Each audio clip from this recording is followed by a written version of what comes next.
বন্ধুরা, আমার চ্যানেলে আপনাদের সবাইকে স্বাগত জানাই। আমি আজকে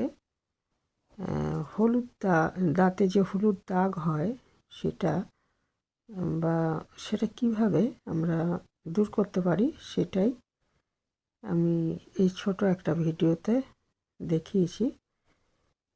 এটা একটা টমেটো ব্যবহার করে কিভাবে করতে পারি সেটাই দেখে নিয়ে চলুন।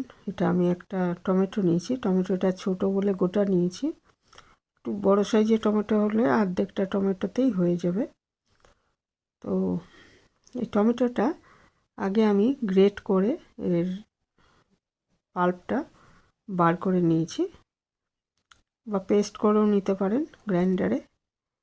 নিয়ে তারপরে এর মধ্যে আমি কয়েকটা জিনিস মেশাবো। প্রথমে এর মধ্যে আমি নেব একটু বেকিং সোডা।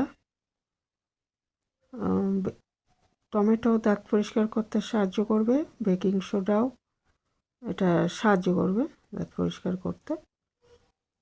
বেকিং সোডার ব্যবহার কিন্তু আমরা বহুদিন ধরেই শুনে আসছি দাঁত পরিষ্কারের জন্য, তো এটাকে নেওয়া হলো। আর নেব এর মধ্যে, এটাকে আগে দুটো জিনিসকে আগে ভালো মতো মিশিয়ে দিচ্ছি। টমেটোর যে পাল্পটা একটু বিচি বাদ দিয়ে, বীজগুলো বাদ দিয়ে নিতে পারেন। আর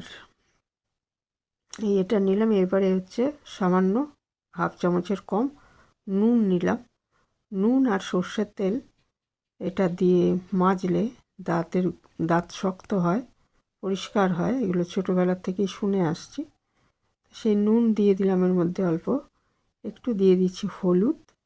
হলুদ হচ্ছে মুখের ব্যাকটেরিয়া এগুলোকে দূর করবে, ফলে মুখে যে দুর্গন্ধ হয় সেটা হবে না।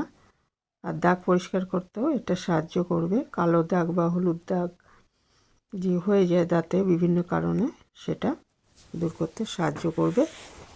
নিয়ে নিচ্ছে একটু সামান্য কয়েক ফোঁটা সর্ষের তেল। যে বললাম যে নুন আর সর্ষের তেল মিশিয়ে কিন্তু মাজলে, ছোটোবেলায় শুনেছি যে দাঁত শক্ত হয়, দাঁতের গোড়া শক্ত হয়, দাঁতের জন্য খুব ভালো। তো সেই জন্য একটু সর্ষের তেল নিয়ে নিলাম 10-12 ফোঁটা। নিয়ে এগুলো সব ভালো মতো মিশিয়ে দিচ্ছি। সবশেষে মেশাবো টুথপেস্ট।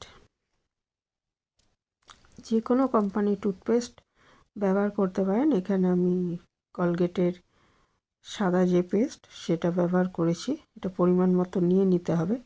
তারপরে এইগুলো সমস্ত ভালো মতো মিশ্রণটা তৈরি করে এটা ব্রাশ করে নিতে হবে 2 মিনিট ধরে। এটা সকালে একবার করবেন আর রাতে শোবার আগে, মানে খাওয়া দাওয়ার পর এটা করবেন। তাহলে এটা দাঁত ঝকঝকে হবে, কালো দাগ দূর হবে, হলুদ দাগ দূর হবে, আর মুখের যে দুর্গন্ধ হয় সেটা হবে না। তো এই ছিল আমার আজকের ছোট একটা ভিডিও, যে কী করে আমরা দাঁতের কালো দাগ বা হলুদ দাগ এগুলো দূর করতে পারি। তো এটা নিয়মিত করতে হবে, তাহলে আমরা ভালো ফলাফল পাবো।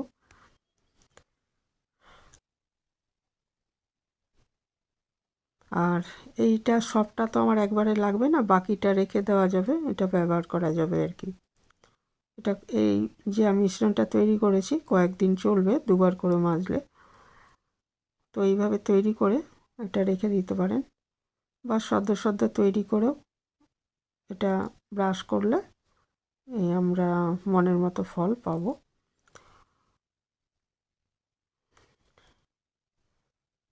তো নতুন বন্ধু কেউ আমার চ্যানেলে এসে থাকলে চ্যানেলটা সাবস্ক্রাইব করার অনুরোধ রইল। আর পুরানো বন্ধুদের অনেক ধন্যবাদ। এখানেই শেষ করছি। ভালো থাকবেন সবাই।